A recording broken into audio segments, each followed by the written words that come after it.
Good evening and welcome to Inside City Hall for Friday, October 3rd, 2025. I'm Bobby Kuza. We are in the final weeks of the highly anticipated race for mayor, and Zohran Mamdani's rivals are sounding the alarm on his call to end gifted and talented programs in public schools.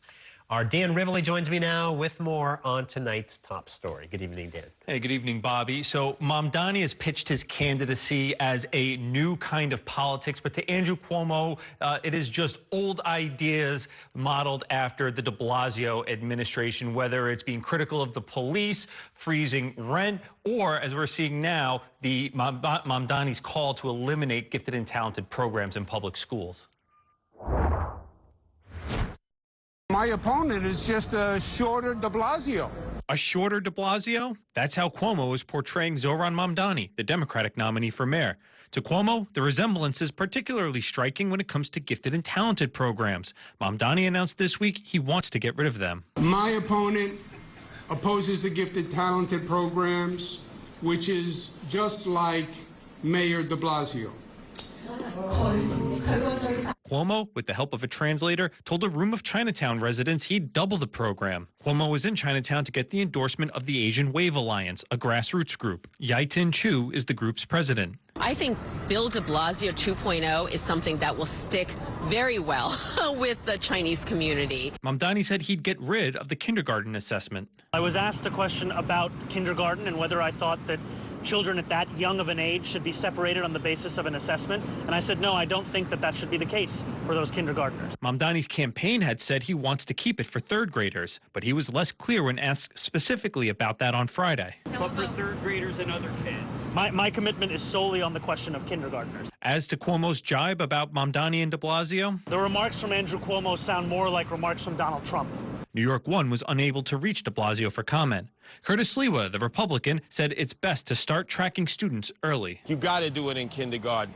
And we'd love to be able to say to Zohran, you don't understand because you never went through that process. You were privileged. Cuomo also sought to tie Mamdani to de Blasio on the delayed and over-budget plan to build new jails to replace Rikers Island. One of the jails slotted, one of the new jails is in Chinatown. And the location for that jail was always extremely problematic and didn't make any sense to me. Cuomo, however, would not commit to canceling the Chinatown jail. You have to reevaluate the whole plan. Irving Lee, a Chinatown resident and property owner, was listening. And I think he did a good job in terms of presenting possible solutions. He opposed congestion pricing, which Cuomo signed into law, but liked his education policies. We're concerned about the fact that it's going to be a lowering of standards. He's still undecided about his vote. Now, Cuomo has called on Rikers Island to close, but he called the borough-based jails to replace it a mess. It's not feasible and unlikely to be accomplished. And he said that he wants to take a whole look at the plan and perhaps come up with a new plan so Rikers can finally close, Bobby. So, Dan, that event he was having in Chinatown, he was actually announcing the endorsement or the support of some of these community groups, right? Which seems like obviously a positive development for Cuomo, who didn't really have a lot of endorsements post-primary loss when it seemed like a lot of groups were kind of fleeing to endorse Mamdani instead. Right. So this is the Asian Wave Alliance. It's a grassroots group, and they are supportive of expanding gifted and talented. They are against getting rid of the test, the admissions test for the specialized high schools. That's something Mamdani has been critical of, and so they're supporting Cuomo on that. And I spoke to the head of this group about how different Cuomo has been from the primary versus now. They said the campaign seems more anxious to get Cuomo out, and talking specifically about local issues. She said she definitely noticed a difference and thought it was really potent that he was trying to tell people that Mamdani is very similar to Mayor de Blasio. All right, Dan Rivoli, thank you for that report. We are also following developing news tonight. There are signs of a potential breakthrough in the war between Hamas and Israel. Hamas has agreed to release all remaining hostages, but the group said other elements require further consultations among Palestinians. Trump's peace plan proposal has been accepted by Israel and was welcomed internationally after he unveiled it alongside Israeli Prime Minister Benjamin Netanyahu earlier this week. The announcement by Hamas followed an ultimatum by the president that Hamas would have to accept his plan by Sunday evening or face retaliation. In a statement, President Donald Trump said, "I believe they are ready for a lasting peace. Israel must immediately stop the bombing of Gaza so that we can get the hostages out safely and quickly." He goes on to say this is about long-sought peace in the Middle East.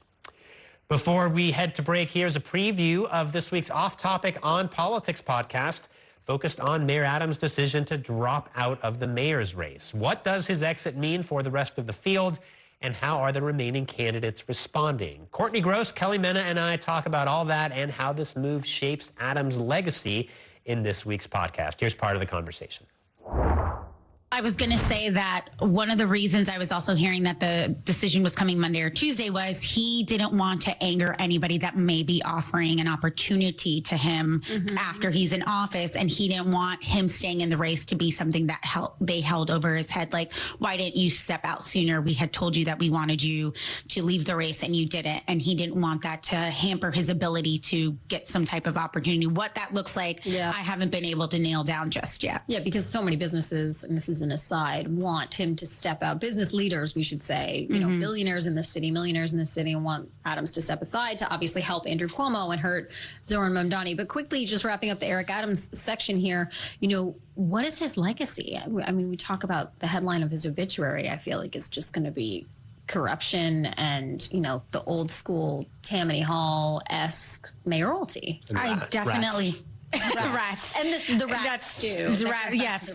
Yes. Yeah. I definitely think corruption's going to be up there. I mean, this idea that you can bring in your own friends, people that have these close relationships to you, but aren't experienced in local government. I think this was the prime example of why you don't do that. It does not ever end well for anybody. And it just leads to further and further issues and an implosion of possibly your administration. Speaking of friends, and bringing your friends into an administration quickly, there is some scandalous book coming out. Yes. Kelly, have you read it yet? I haven't yet. It's called Political Humanity. It's an ex-lover of the mayor. Allegedly, this is all claims. Tell-all book. The mayor hired a woman named Jasmine Ray that he has known for many years. They had a relationship many years ago. This book is coming out this weekend. I'm looking forward to reading it very quickly. We'll see what's in there and what she had to say about the mayor. I don't know if it's scandalous, though, right? I mean, is there anything scandalous about it? There's no ex-lover writing a book about you. I don't know. But there's no scandal. I mean, right? I mean, wait. The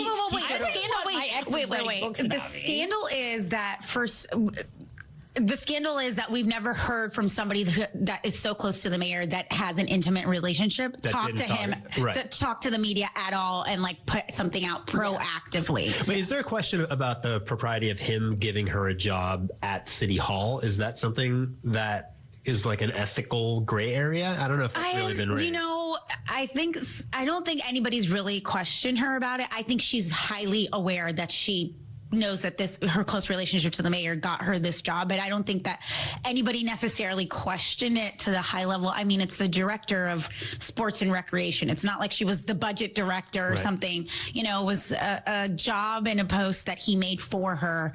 But in the book, and I've heard from her personally, they never had a relationship while he was the mayor, that it ended before he ended up going to City Hall. You can catch the full podcast episode wherever you get your podcast, and you can watch the full episode on New York One's YouTube channel. The episode will also air on New York One this Saturday night at 9:30 p.m., just after the You Decide podcast with Errol Lewis. It is time for a break. Coming up, the government shutdown enters day 3. We will bring you the latest from Washington, D.C. next. And later, they are not horsing around. The city's transport workers union is fighting to keep the horse carriage industry alive in the wake of the mayor's proposal to ban the industry. We will be joined by the union's head to break it all down. Stay with us.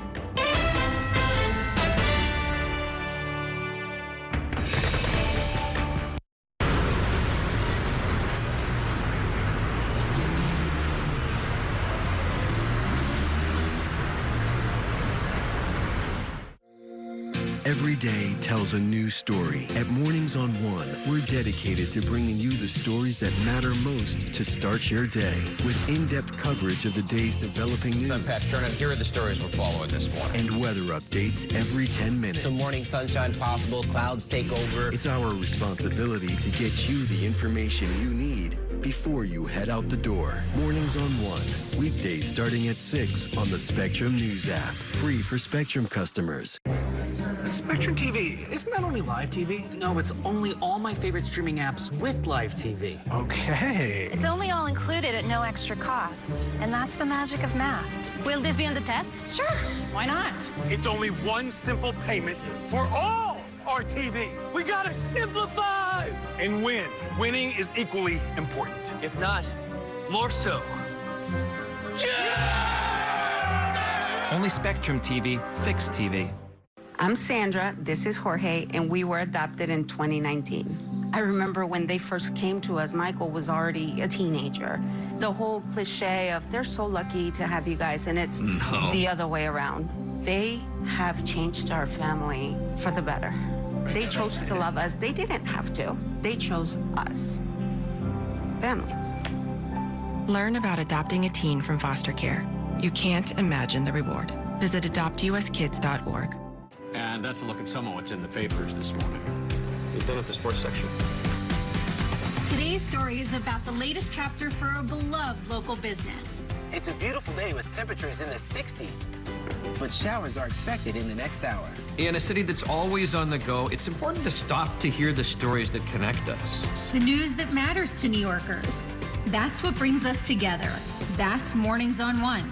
Weekdays starting at 6. Exclusively on Spectrum.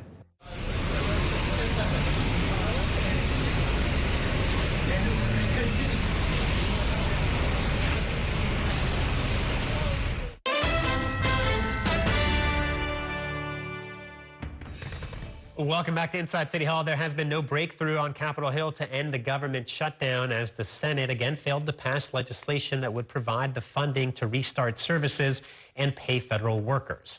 National political reporter Evan Kozlov joins me now from Washington, D.C. with the very latest. Good evening, Evan. Well, hi there, Bobby. Yes, the House was out of session today, which means that all the action was once again in the Senate, where you said it. They held 2 votes on funding measures, one backed by the GOP and one backed by Democrats. And just like we saw all week, both of those measures fell short. The failed votes ensure that this shutdown will continue through the weekend, as food banks, especially those in the D.C. region, are bracing for what could be an influx of federal workers in need, who will miss paychecks if this shutdown drags on. Families who live paycheck to paycheck, only have maybe 2 weeks to a month to a little more than a month worth of savings. And this is not just a problem for the D.C. region. According to the Partnership for Public Service, 80% of the roughly 2 million federal workers are based outside of the D.C. area. That includes over 130,000 federal workers in California, over 113,000 in Texas, and nearly 85,000 workers in Florida. These are real people. They're more stressed now than I've ever seen them. Everett Kelly heads the American Federation of Government Employees, which represents over 800,000 federal and D.C. workers. When you start talking, 5 or 6 days without pay, they're going to feel that. This shutdown need to end, and it need to end now. Welcome to day 3 of the Democrat shutdown. All as Republicans continue to blame Democrats for refusing to support GOP-backed legislation that would fund the government at mostly current levels into late November, allowing the restoration of government services that were halted when the shutdown began on Wednesday. No policy riders, no gimmicks, nothing in here that benefits Republicans. This is a straight-up 7-week funding resolution. But Democrats are calling for concessions on health care, including an extension of Enhanced Affordable Care Act subsidies set to expire later this year. This is about the health care of everyday Americans. They continue to try to confuse the issue. We're fighting for hard-working American taxpayers. Democrats have been quick to point to new polling from the nonpartisan healthcare policy group KFF, which found 80% of Americans, including nearly 6 out of 10 Republicans, support extending these enhanced subsidies. Now, there are some attempts at negotiations by some moderate members of both parties. We spoke with one of them, that's Senator Jeanne Shaheen from New Hampshire, a moderate Democrat, who said that there are some discussions underway to try and find an off-ramp deal that might include something on these subsidies. But at this point, Bobby, no breakthroughs, and that means that the shutdown continues. So, Evan, we see these votes happening in the Senate, but they're not voting on some newly negotiated package, right? That's just Republicans putting forth the same resolution that they had put up for a vote previously, right? So we're not seeing any real progress up to this point. Yeah, it's sort of been deja vu, Groundhog Day here on Capitol Hill, because it's the same two funding measures that we've seen voted on every single day. And you could kind of look at the schedule to see just how long this is going to last. You know, both the House and the Senate are going to be out of session this weekend, so it's going to extend into next week, and it could last a lot longer than that. Listen to this. The House just announced that they're not planning to be back until October 13th.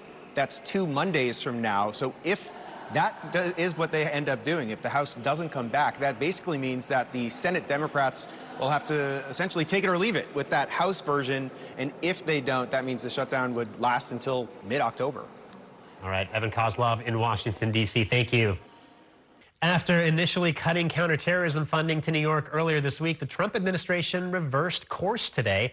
State and local officials had been urging the president to restore the funds, arguing it left the city vulnerable to attacks. Our Kelly Mena joins us now with more on that story. Good evening, Kelly. Good evening, Bobby. And obviously, New York lawmakers hailing this as a big win. There's nothing that brings New York Republicans and Democrats together more than public safety.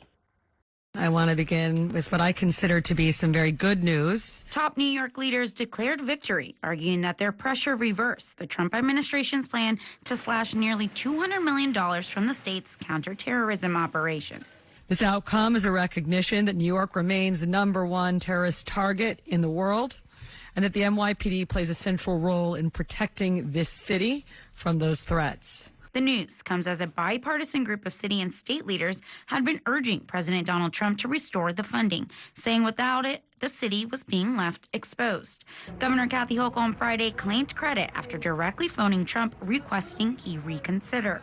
In a statement, Hochul called the news a victory for public safety and for every New Yorker who depends on our brave law enforcement and first responders to keep our state secure.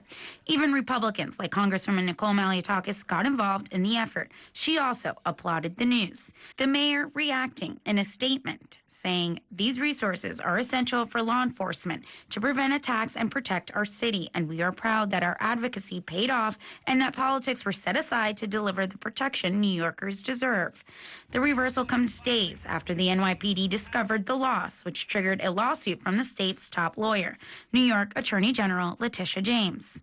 After 9/11, I can think of no other state that is facing the risk than New York. The funding will go toward resources like bomb squad technicians, intelligence analysts, camera systems, and training for active shooter attacks. And the police commissioner earlier this week said that since 9/11, the city has experienced about 70 terrorist plots or other violent plots here in the city that they've been able to foil, Bobby. So do we know what happened here? Like, did this rise to the level of President Trump making a decision, or how was it that the federal government came to reverse this? Do we know any window into how this took place? We know a little bit about it. There has been some reporting in the New York Times. It was President Trump that made that final decision to reverse the cuts after it was brought up to his attention. He didn't know that it happened. These cuts actually first were taken from the funding budget over the weekend, not during the week. It was part of a different grant under FEMA. And because of the way that funding works, the grants are in different silos, and it looks like maybe one agency made a decision without telling the other. And so once it finally trickled down, they realized that it actually was going to affect the NYPD and counterterrorism. But as we know, the city, when it comes to public safety, Republicans and Democrats are like, think that keeping New Yorkers safe is very big importance. It's critical funding for them. And really, everybody came together. The governor, the mayor, the police commissioner, Congresswoman Nicole Maliotakis to really call the president directly and say these funds need to be there. You can't cut them from us because they are basically defunding the police, Bobby. All right. Thank you so much, Kelly Mena. It is time now for a break. Coming up, the Supreme Court returns for a new term on Monday. We will bring you a preview from Washington, D.C. next. Stay with us.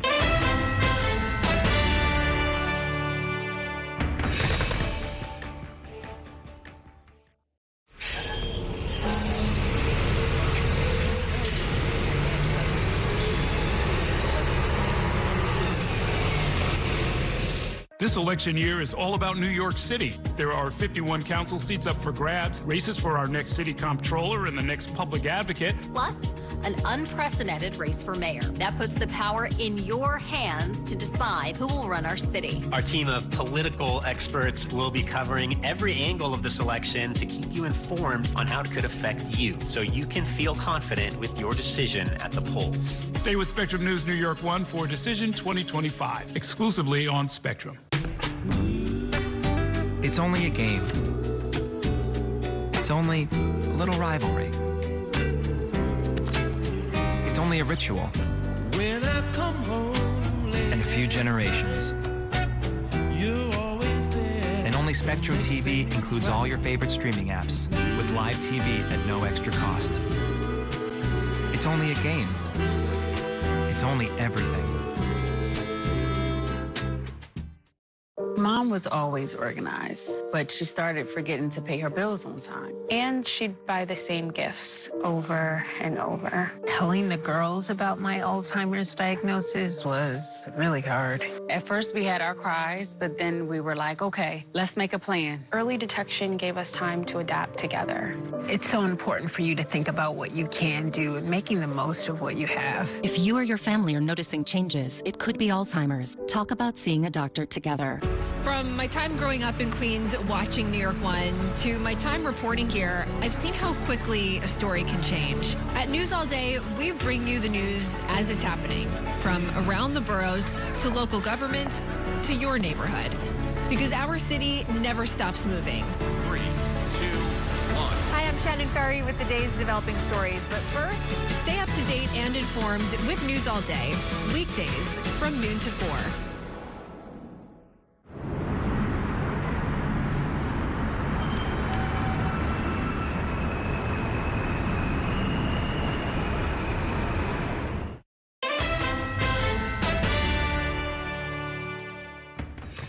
Welcome back to Inside City Hall. The Supreme Court is back for a new session on Monday. The High Court will hear cases on contentious issues ranging from vote counting to redistricting to the participation of transgender athletes in school sports.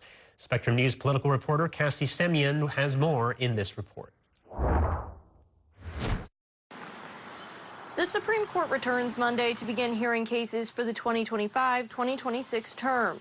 One of the biggest cases on the docket is whether President Donald Trump has the legal authority to issue sweeping tariffs on hundreds of countries. Starting tomorrow, the United States will implement reciprocal tariffs on other nations. While multiple lower courts have ruled the tariffs unlawful, they're still temporarily in place as the court considers the issue. The Supreme Court is fast-tracking the case and plans to hear it in early November. The High Court will also hear cases pertaining to several hot-button issues, such as whether a law banning conversion therapy violates free speech protected by the First Amendment, whether federal candidates can challenge mail-in ballots counted 2 weeks after Election Day, whether to overturn Hawaii's strict regulations on where people can carry guns, whether the Voting Rights Act is a safeguard against racial gerrymandering in Louisiana. And the court will hear 2 cases about the participation of transgender athletes in sports. For a good deal of time, the court has, I think, kind of been pushing the can down the road, not taking up the merits of these big transgender cases. This term, the court is going to have to face those questions head on. Jessica Levinson, a constitutional law expert, says while this is a solidly conservative court, that doesn't mean every case will be a layup for those on the right. The court is really grappling with the president's authority. She'll be watching how the court rules on both matters of presidential authority within the executive branch and on broader balance of power issues. Although the official term begins next week, the Supreme Court could add cases via the emergency docket, a process that allows for the court to hear cases immediately. Late last month, the administration called on the Supreme Court once again to take up the question of birthright citizenship. Birthright. That's a big one. The president signed an order on his first day in office to end the guarantee of citizenship to anyone born in the country. But it's faced legal challenges. Solicitor General John Sauer wrote in part that, quote, the lower court's decision invalidated a policy of prime importance to the president and his administration in a manner that undermines our border security. Levinson says she expects an active emergency docket to remain simply by virtue of the number of executive orders signed by President Trump. It's unclear if the high court will take up the question of birthright citizenship this term, but if they do, Levinson says it will be an uphill battle for the Trump administration. Outside the Supreme Court, Cassie Simeon, Spectrum News. It is time for a break. Coming up, we will turn to the debate over horse-drawn carriages in the city. I'll talk it over with the head of the Transport Workers Union next. Stay with us.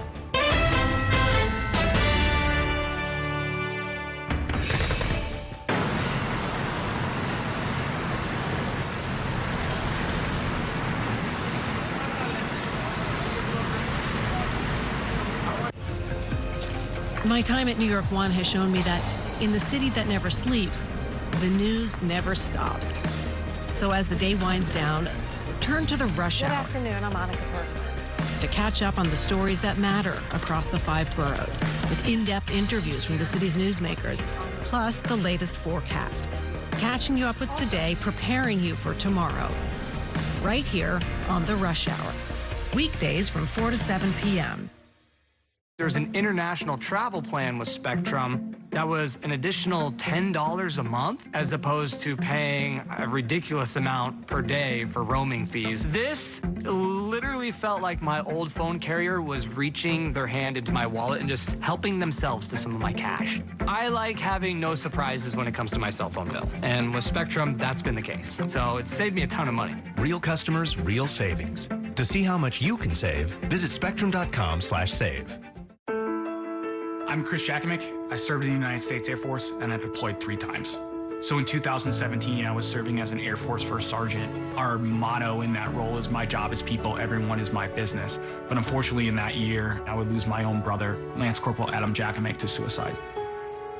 The majority of veteran suicides are from guns. I store my weapons securely, not only for myself, but for my family. My service never stops. At Spectrum Noticias, we recognize that our New York City community is vibrant and diverse. Spectrum Noticias delivers balanced coverage of the stories that matter in our communities and across the country. Our journalists are based in the neighborhoods we cover, ensuring you get in-depth reporting on what's happening in the places we call home. So join us at Spectrum Noticias. We're always on, always there for you. Now available on your TV. Check your local listings. Also available on the Spectrum News app.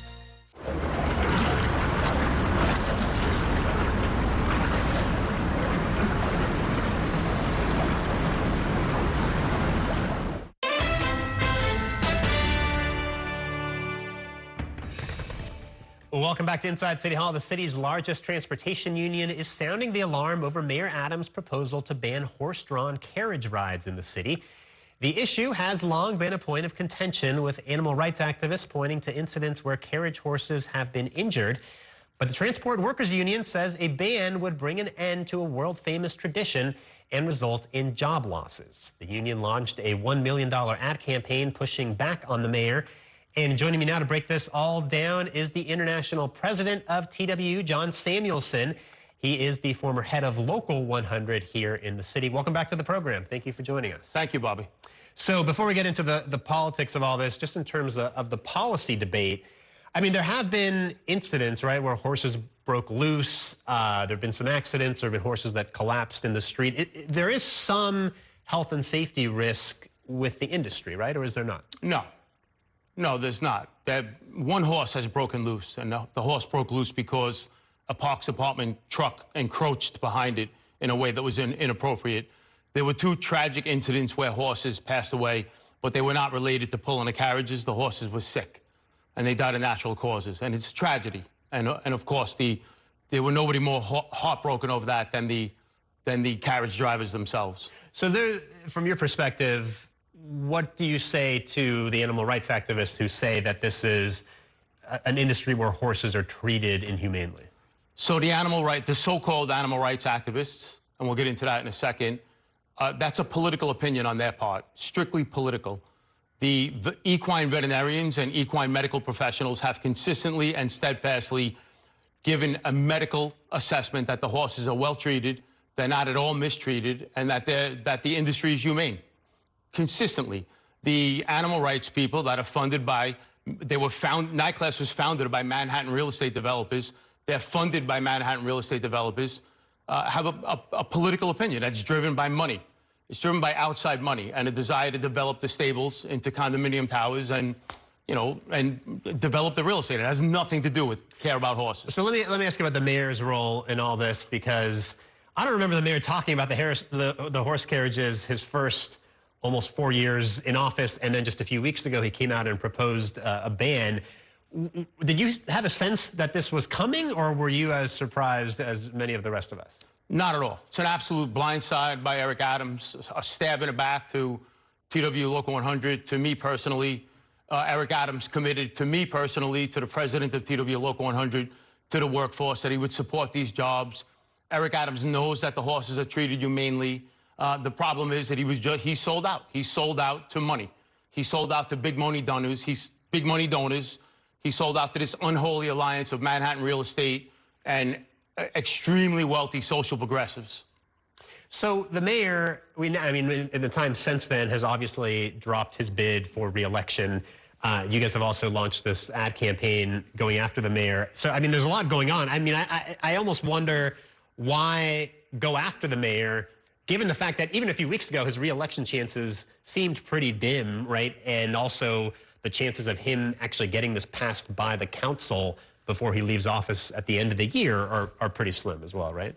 Yeah, well, we initially launched a campaign against the mayor because when you're betrayed by a friend and an ally, next level retaliation is necessary by the Transport Workers Union, and everybody should remember that.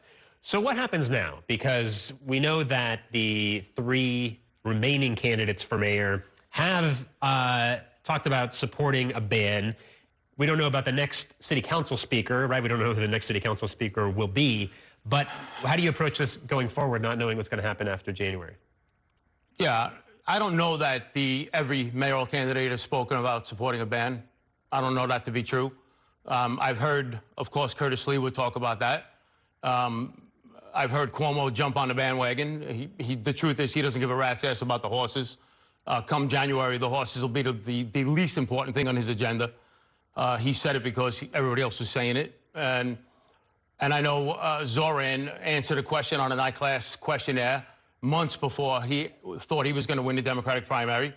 We've had conversations with Zoran, and I believe him to be, regardless of what anybody thinks of his politics, you can agree, you can disagree, and I understand reasons why people would agree and disagree. Regardless of anything, I think he's the most honest candidate in the race, and he has committed that the TW will be a stakeholder in those conversations going forward. And we trust him at his word. The industry is not inhumane. We expect that Zoran will come to the stable, see for himself, talk to veterinary experts, equine experts, and we're going to hold them to that. There's 170 jobs at stake. They're largely immigrant jobs. Zoran has seen this before in the taxi industry.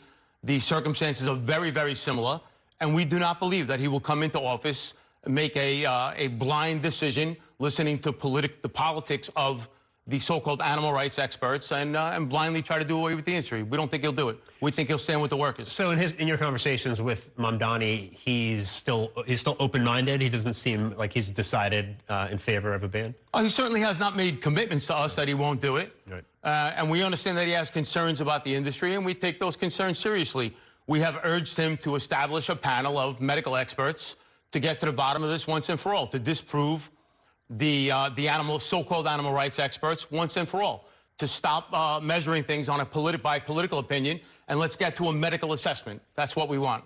You know, the proposal from the mayor, which of course doesn't really go anywhere unless the city council goes along with it, but he has committed to try to find work for some of the carriage horse drivers who would be put out of work by a horse carriage ban, potentially these electric carriages that have been talked about. Does that not address some of the concerns about job losses? No, not at all. The provisions that he's talking about don't exist in the bill at the city council. And by the way, the electric carriages, I'm glad you brought it up, because the animal rights activists, so-called animal rights activists, fall into two categories. They either want to develop the stables into the lucrative Manhattan stables, or they want to monetize the electric cars that they want to replace the horses with. That's what the animal rights activists are. They have an angle on everything. They either want to get rich off Manhattan real estate where the stables are, or they want to make money selling the electric cars to the people that they want to replace the horses. So that's their angle. Their angle is not animal rights. So, and by the way, the provision at the city council, it has no just transition for the workers in it. It's very vague language. We've seen vague language like this before. That type of vague language is put into legislation when legislators like Bob Holden want to do nothing for workers. So that's what he's trying to accomplish. So TW, as I understand it, did not endorse a candidate for mayor in the June primary. How do you size up the race now? Will TWU potentially endorse a candidate in the general election? So the international TWU does not generally endorse in local races. We have several locals in New York City. Those discussions are underway. The horse and carriage industry is very important to us as a national union. The conversations are underway. I want to point out one more thing. Aqueduct Racetrack. Horses die at Aqueduct Racetrack of exertion. They're whipped right on television. Not one of the signatories on that bill on the city council and not one of the animal rights activists have conversations about Aqueduct. It's right in Bob Holden's backyard. It demonstrates the hypocrisy and the inconsistency of the so-called animal rights activists and those on the city council that signed on to that bill. And there's a reason for that. Aqueduct, there's no expensive Manhattan real estate there, and there's no chance to monetize electric carriages to replace the racehorses at Aqueduct. So they don't care about Aqueduct, where horses actually do die from exertion. Horses are put out of their misery at Aqueduct all the time, but nobody says peep about it because there's not money to be made there by rich donors. All right, John Samuelson, we are going to leave it there. Thank you so much for coming in and joining us. Thank you. All right, coming up, we are going to turn back to the race for mayor when I'm joined by two top reporters in our Friday Reporters Roundtable. Stay with us.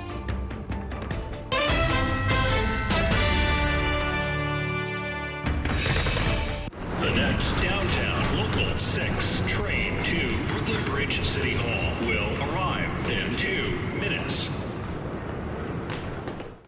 After 30 years of forecasting for New York, I've learned it takes a dedicated team to cover all the weather our city has to offer.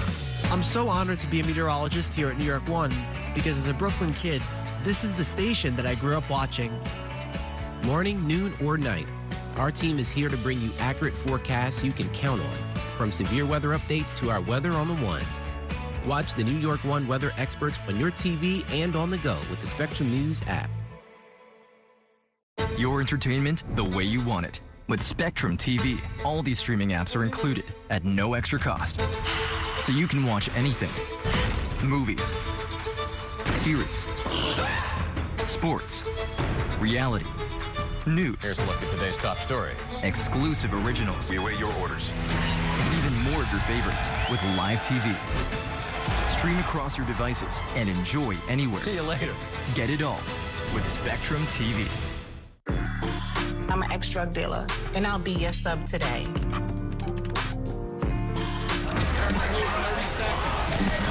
2 milligrams of fentanyl can be lethal. A lethal dose is in here. Who gets it, I won't know. It's cheap, it's potent, and it's profitable. The sad reality is fentanyl is being mixed into everything now. More kitchen now. My father was a New York City firefighter. My mission, like his, is to serve New Yorkers in a city that doesn't stop when the sun goes down. Being with New York One since the beginning, I'm now honored to join you even earlier each weeknight. Starting at 8 with New York Tonight, we'll explore the latest news developments, followed by New York One at 10 to wrap up your day. So join me each weeknight starting at 8 right here on New York One.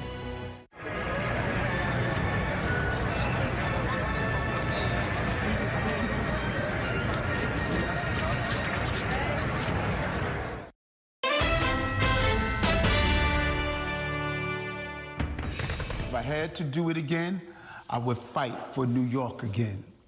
And yet, despite all we've achieved, I cannot continue. History is going to judge him and the administration very, very well. Once again, Eric Adams has made a decision with them in mind and not working people. Eric Adams, one and done. We knew that was going to happen. Donald Trump and his billionaire donors can determine the actions of Eric Adams and Andrew Cuomo, but they can't dictate the results of this election. This race is going to come down to me and Mr. Mamdani. Eric Adams' record and the ways in which it has priced out so many New Yorkers, we must remember that that is Andrew Cuomo's agenda. I just hope he's at peace with his decision. Democrats want to avert this crisis, but Republicans tried to bully us. All the pressure should be on the 44 Democrats who were dug in to try to pander to the far left corner of their base. Instead of exercising that power, they literally bowed down to Donald Trump. You know, my opponent is just a shorter de Blasio. The remarks from Andrew Cuomo sound more like remarks from Donald Trump.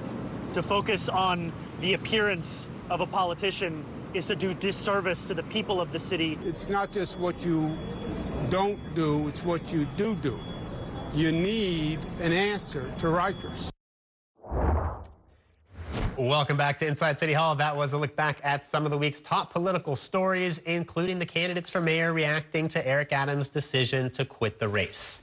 Joining me now to discuss this and more are two top journalists in our Friday Reporters Roundtable. Katie Honan is a reporter for the nonprofit news organization The City and a co-host of the FAQ NYC podcast, and Joe Anuda covers City Hall for Politico New York. Thank you both for being here. It seems like ages since Eric Adams dropped out of the race, but in fact, it's only been 5 days. No. So let's talk about how this has, if and how we've seen this sort of reshape the race in the past 5 days. And Joe, I'll start with you. I mean, the conventional wisdom was that this was going to help Andrew Cuomo. Have we seen that begin to happen over these past few days? I don't think so. I mean, I think there's a couple caveats there. One, the mayor was polling below 10%, so he didn't have that many votes to disperse around to candidates. Two, his name's still going to be on the ballot. There's some slice of his supporters who are still going to vote for him, even though he has stopped campaigning. And I just don't think there's necessarily a guarantee that all those votes automatically go to Andrew Cuomo. The mayor spent months bashing Cuomo. In some cases, he went after Cuomo harder than he went after the Democratic nominee. So I don't think we're automatically seeing this, transfer over to him. I think Cuomo will have to work very hard to sort of make this an advantage to him going forward. Is this a shot in the arm for Cuomo? I don't think it's the shot that they need to defeat or to get ahead of Mamdani in the polls. I think what Joe said is true. Eric Adams didn't have that much support if you look at the polls to begin with. I think it might actually help a Curtis Lewa more. And I thought today, Frank Carone, former campaign advisor, whatever his role was in Adams's campaign, put a video out today saying this guy is a snake and he's a liar, and he called him a, quote, psycho. And I think that seemed to come from a place of fear that, oh, a lot of these people who are supporting Adams maybe now are going to back Curtis Lewa. But maybe we'll see the filings released today. If Cuomo did say he got more donations after Adams dropped out, we'll see from who. Well, it's interesting that Frank Carone immediately came out in support of Cuomo, and we saw Randy Mastro, first deputy mayor, come out in support of Cuomo. So then there's the question of what the mayor's going to do, right? Is he going to come out and publicly support Andrew Cuomo a month after he came out at Gracie Mansion and called him a snake and a liar and a spoiled child and all these other names? Yeah, I mean, it'll be interesting if that happens because of all the things he said about Cuomo. I mean, this happens a lot in politics when someone's running against someone, they say like the meanest things on earth about them and then turn around and endorse him. But I think in this case, it seems so personal with the mayor. I think him turning around and endorsing Cuomo, I don't know, it just won't have the same sincerity to it, I think, because of how contentious their relationship was during, the race so far. Do you think that Curtis Lewa is starting to get any traction? I mean, it feels sort of like he's maybe getting a little bit more oxygen. Part of that may just be a function of the fact that there's fewer candidates, right? And there's only so many reporters to go around. So the fewer candidates there are in the race, the more media attention each of them is going to get. To me, the polls have been very stagnant. I think we've seen a race where, because it's been so contentious, I think it's been on the airwaves, more New Yorkers are paying attention. And I think if you look at the polls, there's very few people that are undecided. So there's not a lot of wiggle room. I think, that for the dynamics to really change in any meaningful way going forward, I think Cuomo you know, has to really make some sort of case to peel supporters off of, you know, Mamdani that I think is going to be difficult, but I don't necessarily see anyone surging or going down. To me, it seems very stagnant at this point for that reason. Right. And what about Mamdani? He was on his heels a little bit this week when he came out and said he would scale back the Gifted and Talented program. He also hasn't really been clear on mayoral control of schools. So, I mean, we see Andrew Cuomo, of course, just continuing to direct his fire at Mamdani. And now that Eric Adams is out of the race, nobody has to worry about talking about him anymore. Yeah, Mamdani's answers on his education platform have been really short. There's not been much to look at for his education plan. And it was revealed in a New York Times questionnaire that he would scale back Gifted and Talented. He had to kind of correct or amend his answer after the story came out. There's some confusion that he wanted to maybe scrap it all together, but it's just what Bill de Blasio proposed as he was leaving office 4 years ago. So there's some confusion. I think the criticism of Mamdani that we heard with Cuomo today, calling him a shorter Bill de Blasio, is here's someone who went to private school and then went to a specialized high school. What you had with Bill de Blasio was changing his district's G&T program when his kids benefited from it. So there's a hypocrisy that can get pointed out there. But like you said, Cuomo's going to go after Mamdani for anything. You know, he spent weeks going after his rent-stabilized apartment. Now he shifted to this. And I mean, but Mamdani's still doing really well in the polls. And now with TV ads and stuff, I don't know how much things will change. All right, guys, we're going to take a quick break. I will have much more to talk about with these reporters in just a minute. Stay with us.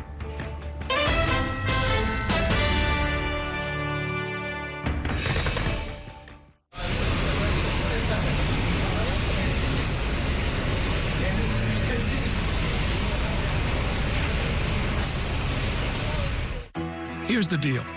People need a place to explore national issues that have an impact on their community. To understand those issues better, we're bringing together our team of local political journalists from across the country to break down what's happening. So join us every week to catch up on the key stories making a big difference across the nation and in your local community.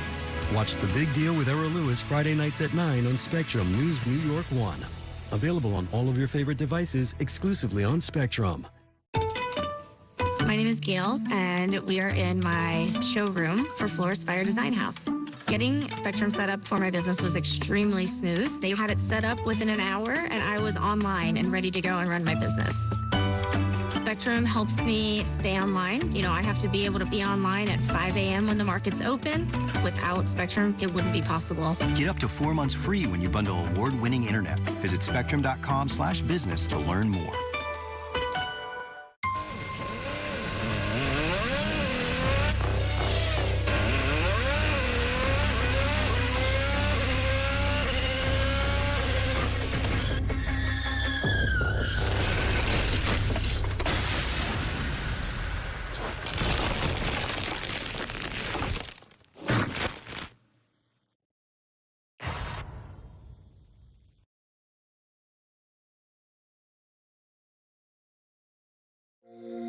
Every day tells a new story. At Mornings on One, we're dedicated to bringing you the stories that matter most to start your day. With in-depth coverage of the day's developing news. I'm Pat Kernan. Here are the stories we're following this morning. And weather updates every 10 minutes. Some morning sunshine possible, clouds take over. It's our responsibility to get you the information you need before you head out the door. Mornings on One, weekdays starting at 6 on the Spectrum News app. Free for Spectrum customers.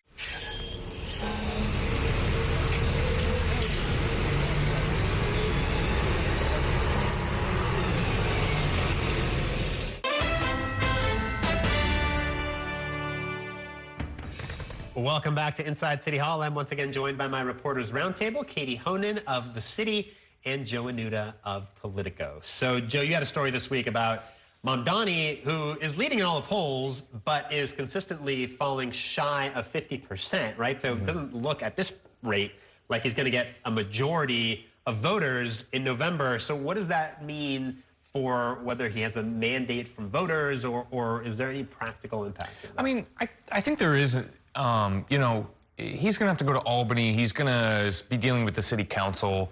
If you don't get at least half, I think it makes it harder to credibly say, I'm speaking on behalf of all 8.5 million New Yorkers. Someone could say, well, most people actually wanted someone else. So I do think it matters, but I think how it matters for him is very unique, because I think he's, as we've seen, sort of a politician unlike any we've seen in a long time, and I think he has this very fervent base who supports him, and I think that's a very potent political weapon. So even though he might be, you know, coming in under 50%, I think he has a very powerful tool to, when he's working with other elected officials, to, you know, he has this sort of army behind him. And the campaign tells me, you know, they're working assiduously to register new voters and remind, you know, that the polls in the primary didn't capture that energy. And so they're hoping to have a repeat of that in November, and that he will get over half. Let's talk about Mayor Adams and his legacy now that we know for sure that he's going to be a one-term mayor. I mean, in that video that he put out last Sunday, he talked about lowering crime and building affordable housing and raising test scores. But I have to think in the future, when historians look back on the Adams mayoralty, his name is going to be attached to the federal corruption indictment, and this, you know, this whole cloud of controversy and corruption scandals surrounding his administration, right? I think now it's a complicated legacy. You have this, it's like a stunning contrast. Someone who was the former cop who ran on a public safety message and, you know, cared a lot about crime, but he had 4 police commissioners. He was arrested and indicted. Of course, that was dropped out by DOJ, by Trump's DOJ, but his top aide has now had 5 indictments. There was a lot of that controversy swirling around him. But I think when it comes to the rezonings that are really significant and the attempts to build more housing, particularly affordable housing, when I look at Eric Adams as the person, he's an incredibly charismatic, skilled politician. Maybe he was loyal to a fault, as we saw, and that was something that was useful to him. I was rewatching the videos from primary night 2021, and it's like a who's who. It's like that New York Magazine cover.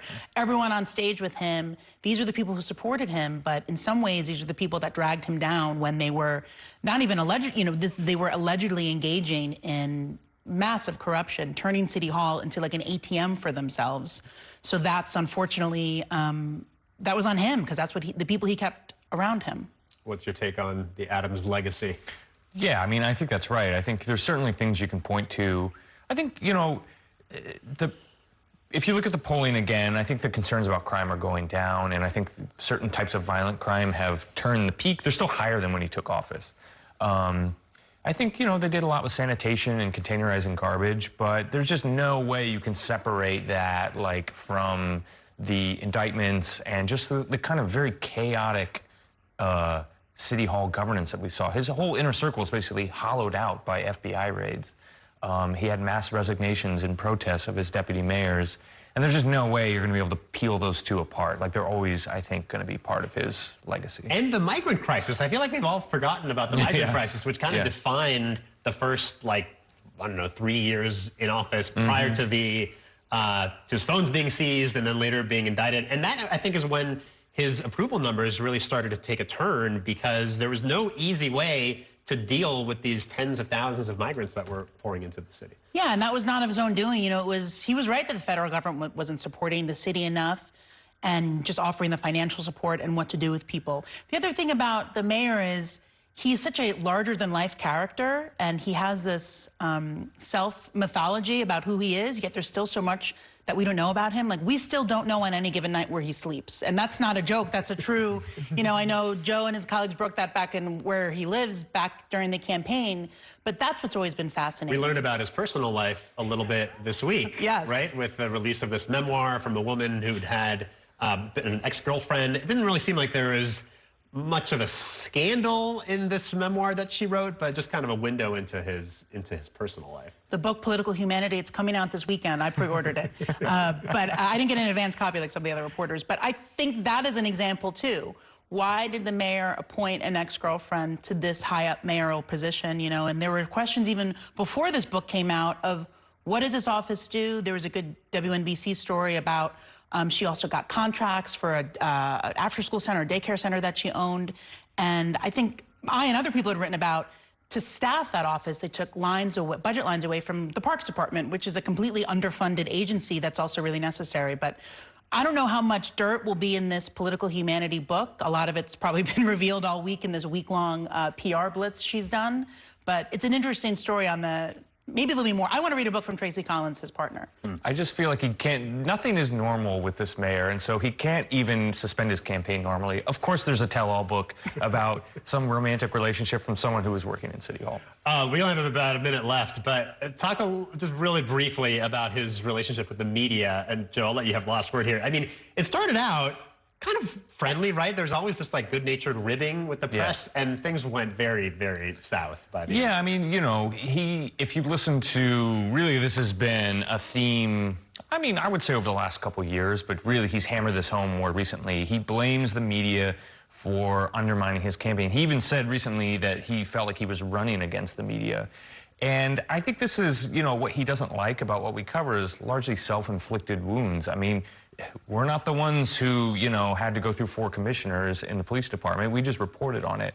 And I think he takes umbrage at a lot of that and feels like his wins are not covered. But I think, you know, City of Yes, for example, was covered extensively. We do cover the city very broadly. Katie, I should actually let you have the last word, because I feel like the mayor has particular animus towards you. No, really? I don't. Back me up. He said something to you this week when you... Well, it was funny. I saw him as he was leaving. I think we no longer as he was have leaving an event.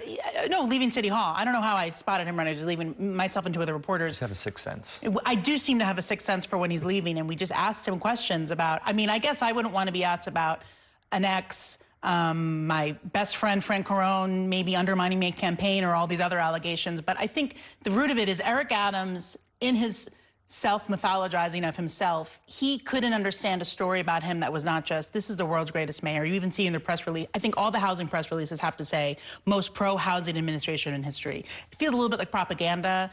When you have a unified press, like I think this press corps is, we are friends and we help each other out in covering people who are powerful.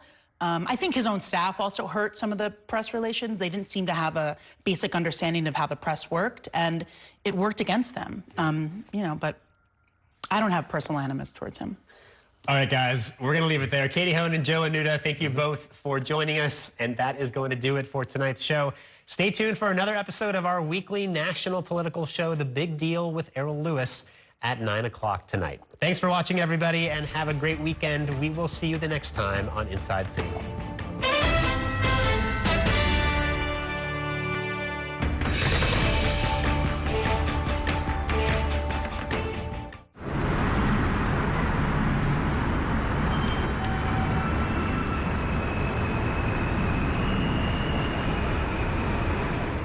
And that's a look at some of what's in the papers this morning. You done with the sports section? Today's story is about the latest chapter for a beloved local business. It's a beautiful day with temperatures in the 60s, but showers are expected in the next hour. In a city that's always on the go, it's important to stop to hear the stories that connect us. The news that matters to New Yorkers. That's what brings us together. That's Mornings on One. Weekdays starting at 6. Exclusively on Spectrum. My name is Gail, and we are in my showroom for Florist Fire Design House. We are a full production wedding and event company that focuses on florals. Getting Spectrum set up for my business was extremely smooth. They were here the same day, had it set up within an hour, and I was online and ready to go and run my business. You know, I have to be able to be online at 5 a.m. when the market's open. And if I'm contacting a merchant via email or placing an order online, without Spectrum, it wouldn't be possible. One more row. Spectrum is reliable, they're committed, they're fast, and they really take care of me as a business owner. Last year, when the really bad hurricane came through, our internet stayed the entire time. One of the businesses down the street, she was like, wait a minute, how are you still online? And I was like, Spectrum, baby. You gotta get Spectrum. Get award-winning internet for your business. Up to 4 months free when bundled. Visit spectrum.com/business to learn more.